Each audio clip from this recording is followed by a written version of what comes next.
Every parent has raised a hand in frustration, but what if that quick spank is quietly destroying your relationship with your child? You might think it teaches a lesson, but the truth is far more surprising. Today, we're uncovering how spanking can quietly damage your parent-child relationship, and why there are smarter ways to discipline without breaking that precious trust. Stick around, because by the end, you'll walk away with practical strategies that actually strengthen your bond. Welcome to Grow Bright Kids, where we explore parenting, psychology, and real-life strategies to help families thrive. Let's get right into it. Many parents believe that a quick spank keeps kids in line. It's a very natural instinct after all. If your child just hit their sibling or flat out refused to clean up, a firm correction can feel immediate and effective. And I want to be really clear, you are not a bad parent for feeling this way. It's a common reaction born from a desire to teach right from wrong, often the way we were taught ourselves. But the latest research tells a very different story, and it's a story worth listening to. Spanking might seem like it gets results in the moment, but what it's really teaching is short-term obedience based on fear. This kind of discipline often plants seeds of fear, resentment, and a confusing belief that a parent's love is conditional. Think about it from a child's perspective. Kids remember how they felt the sting, the fear, the confusion long after they've forgotten the lesson you were trying to teach. Imagine a child shrinking away from you, unable to separate the act of discipline from the feeling of love. In their world, they're learning that safety and affection might come with strings attached, or worse, that the person they trust most can also be a source of pain. This can lead to them hiding their mistakes from you, not because they're being sneaky, but because they're afraid of the reaction. The long-term cost is often a breakdown in open communication. Now, some people argue that mild, infrequent physical discipline can be harmless, especially when it's followed by a calm explanation. The argument is that it's about the intention and consistency, but even with the best intentions, the emotional consequences can sneak in unnoticed. The line between a light tap and something more can blur, especially when you're stressed or angry. It creates a model where physical force is an acceptable way to solve problems, which is a message our kids might carry into their own relationships later in life. We want to teach them to use their words and regulate their emotions, not resort to hitting when things get tough. So, if not spanking, then what? How do you discipline effectively without damaging that vital trust?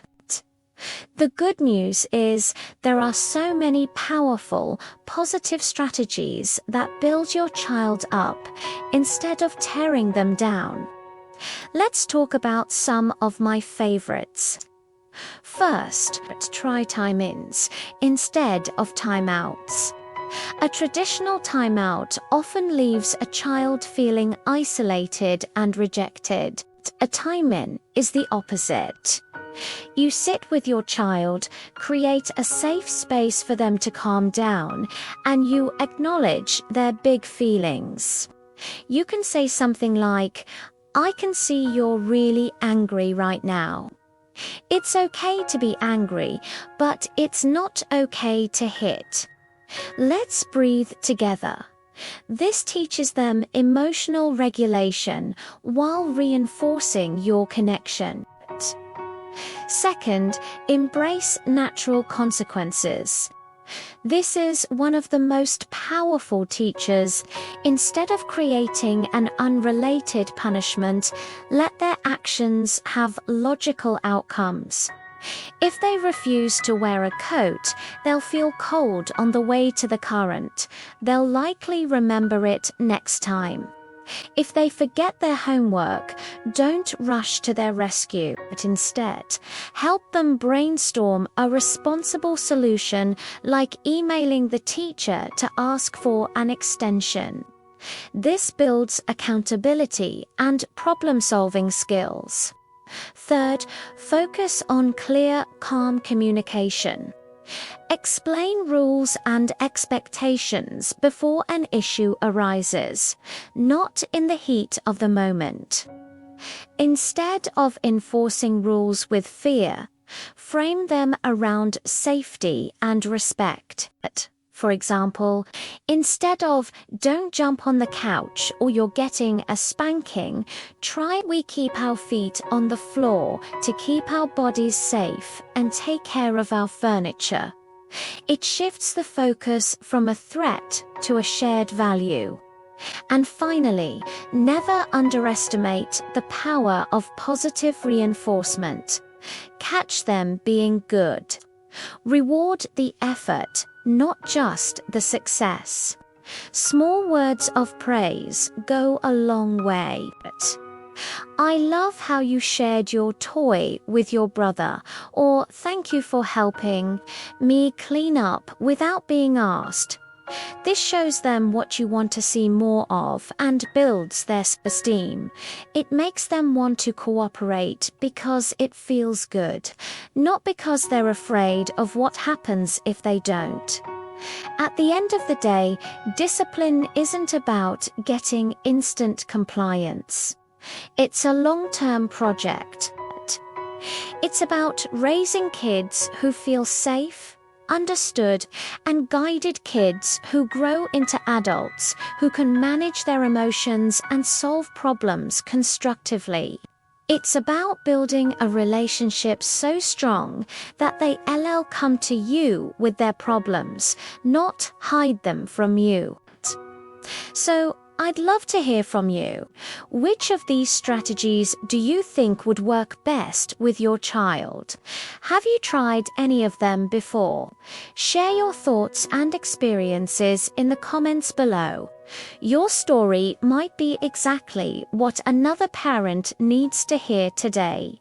Thanks so much for watching. If you found this video helpful, please give it a thumbs up. And subscribe to Grow Bright Kids for more parenting tips that build stronger, happier families. We'll see you in the next one.